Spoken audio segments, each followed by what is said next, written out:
আসন্ন জাতীয় সংসদ নির্বাচনে অংশ নেবেন বলে জানিয়েছেন স্থানীয় সরকার, পল্লী উন্নয়ন ও সমবায় মন্ত্রণালয় এবং যুব ও ক্রীড়া মন্ত্রণালয়ের উপদেষ্টা আসিফ মাহমুদ। বুধবার বিকেলে সচিবালয়ে ডাকা সংবাদ সম্মেলনে সাংবাদিকদের প্রশ্নে আসিফ মাহমুদ একথা বলেন। তবে তিনি কোন দল থেকে নির্বাচন করবেন সেটা পরবর্তী সময়ে জানানো হবে বলে জানান তিনি।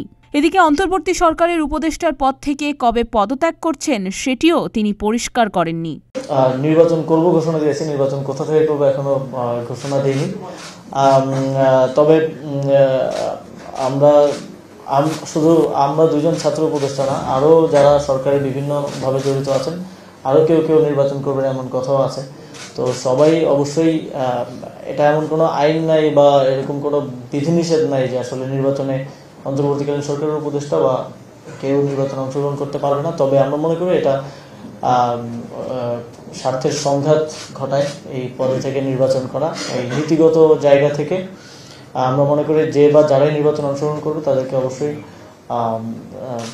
এই নির্বাচনী কার্যক্রমে ঢুকে যাওয়ার আগেই পদত্যাগ করার প্রয়োজন এবং সেভাবেই আমরা প্রস্তুতি নিচ্ছি এবং বাকি সময়ে বা অন্যান্য বিষয়গুলো সরকারের উচ্চ পর্যায়ের সাথে আলোচনার ভিত্তিতে আপনাদেরকে জানিয়ে দেওয়া হবে। অবশ্যই যদি কোনো অনিয়ম থাকে দুদক সেটা অনুসন্ধান করতে পারে এবং যদি অনুসন্ধান করে তারা কিছু পান আমাদেরকেও জানাতে পারেন, আমরা প্রয়োজনীয় ব্যবস্থা গ্রহণ করব।